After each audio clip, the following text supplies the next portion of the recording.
What's up, everybody? You're here with the Fly Guy.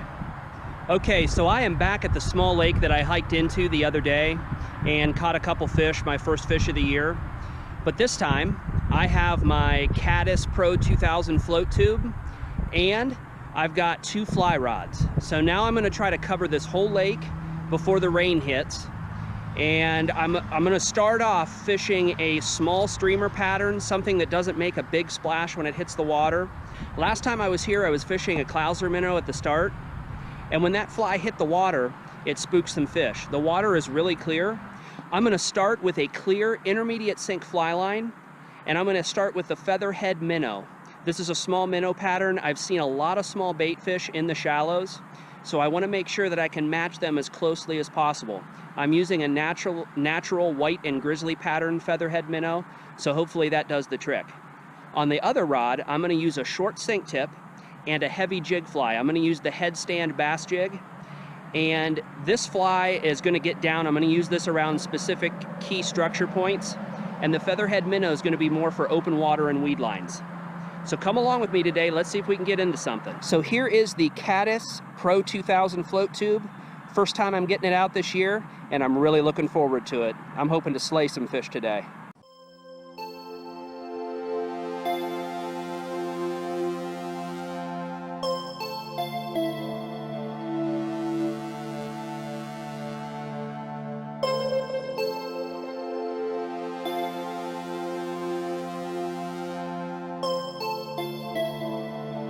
So I have seen some nice bass sitting around this shallow shelf, but I keep getting short striked and I haven't been able to stick one yet. So I don't know what I'm gonna have to do to get these fish. They're really being selective. I don't know what's going on, but I'm gonna have to figure it out here. Right now I've switched over to the waggle bugger in white and red. And what I'm doing is I'm making a few erratic darts with the fly and then pausing and then resuming that retrieve. Sometimes I'll pause for 10 seconds and then kick that fly again. Got it. That's a nice fish. There we go. Finally got it. Finally got it.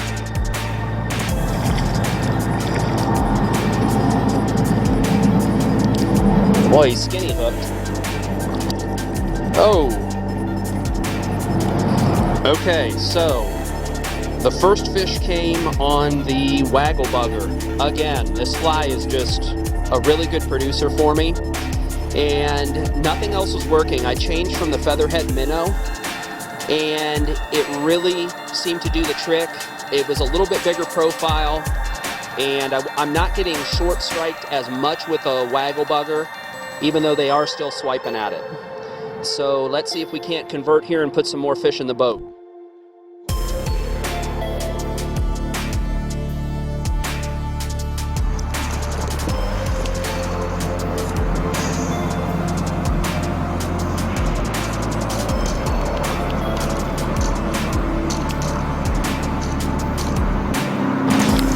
Oh, there it is. There it is. Okay, there's a fish. Nice. Man, having to work for him today. Well, there it is. Waggle bugger.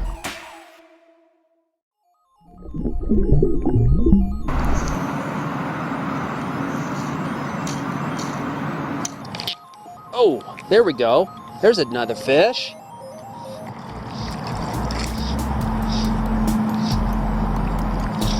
There we go.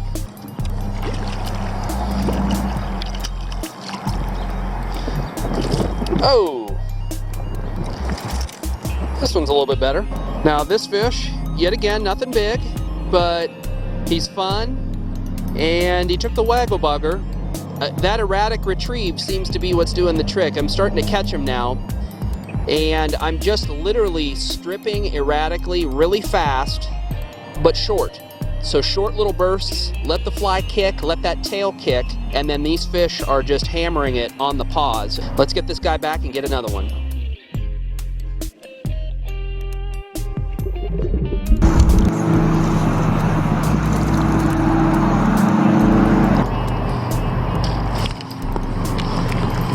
Oh, that's a nice fish.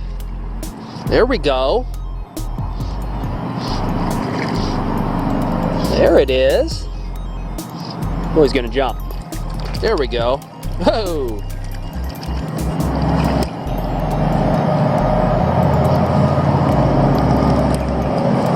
All right. Another bass on the waggle bugger. That seems to be the pattern today. I'm getting the strikes and I figured out the retrieve, so I'm happy with it. I'm gonna keep catching fish. So one quick tip I'll give you is when you are in a float tube or you're kicking backwards to get wherever you need to go, a good thing to do is just let out a little bit of fly line and kind of troll behind yourself, because you never know what could happen. I've hooked quite a few fish doing this, and it's just a good technique when you're searching.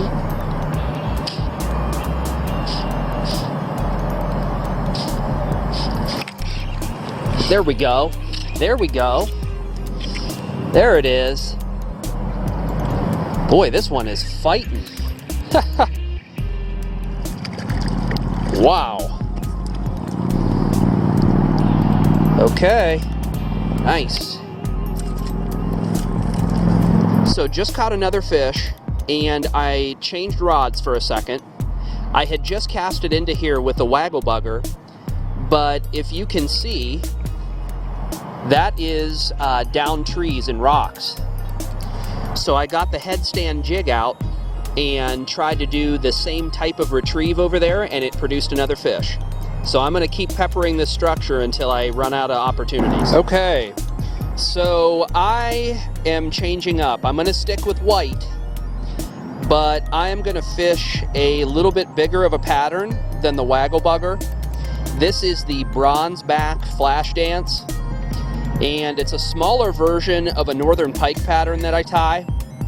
And I'm gonna see if I can't get some of these fish to commit. I think they might be looking for a little bit bigger meal, something that's going to actually be worth their while.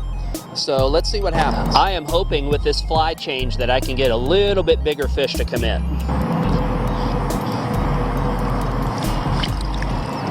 Oh, there's a hit. Delayed. Man.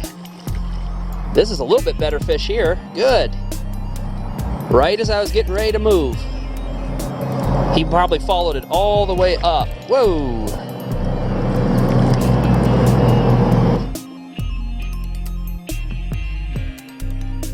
That's what your fly looks like after a bass hammers it.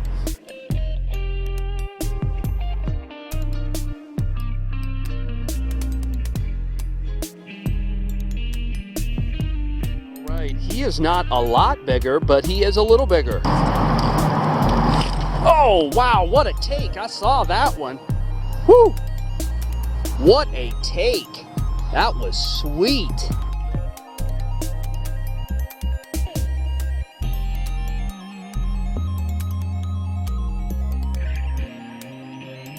Incrementally going up in size, so that's a nice fish.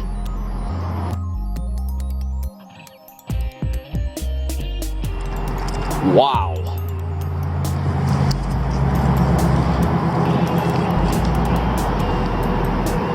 So I'm using a bass streamer, and I get a hard hit from a big bluegill. Look at this thing. It's like the size of my hand. That is a nice bluegill. Great fish.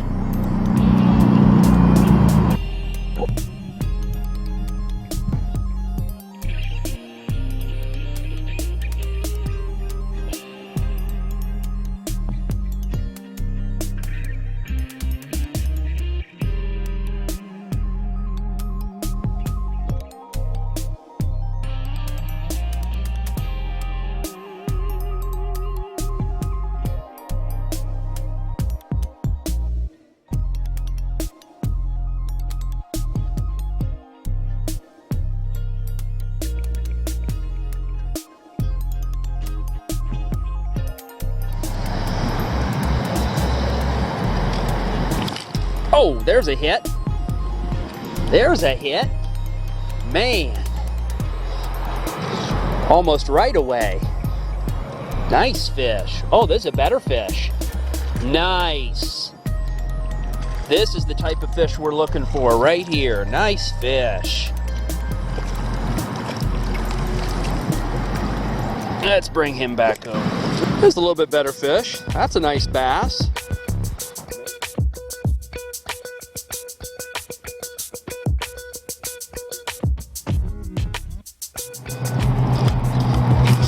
Oh, there it is.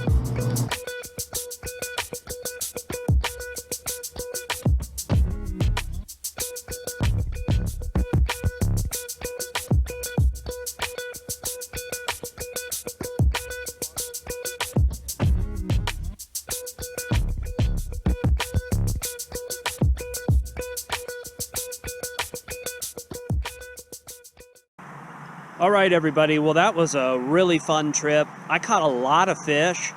Nothing really big, but they were all fun fish. And I got to test out some flies, and I just had a good time. It was nice to be out, and as you can see, the rain has just started, so I just finished up at the perfect time. I was really lucky to be able to fish the whole lake today. Even though this was a fun trip, I did have some setbacks. While I was out there casting, one of my rods just broke above one of the guides, so there was obviously a defect in the blank. So I'm going to be sending that back to the manufacturer and getting that taken care of.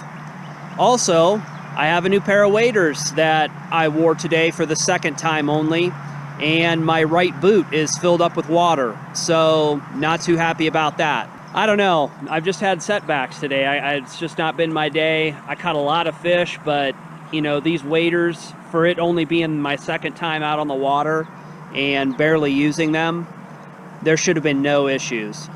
So those are also going to be going back to the manufacturer.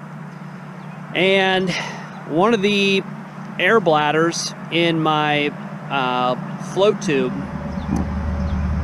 doesn't seem to be holding air as well as it used to be either. And I've had it for about a year, but still, I just feel like all my equipment's breaking down out here today. But other than that, it was a good trip. I can't complain. I will put a link in the description to a few of the items I used today. The caddis float tube, and I'll also be doing a link for these as well. This right here is a stripping guard. This is really essential. If you're going to be casting and stripping fly line in all day, these stripping guards cover your finger and they allow you to not get line burns in your fingers, which has happened to me plenty of times. I will put a link in the description to a few different varieties of those. They have a bunch of them on Amazon. So I'll go ahead and throw a link up in the description for you so you can check those out. If you like this video, go ahead and give a thumbs up. And if you haven't already, go ahead and subscribe to my channel. I'm going to be posting new fly tying videos, new gear reviews, and of course, there's always going to be fly fishing videos posted as well. So hit that subscription button, hit the bell. Thanks for watching, everybody. Take care, and we'll catch you next time.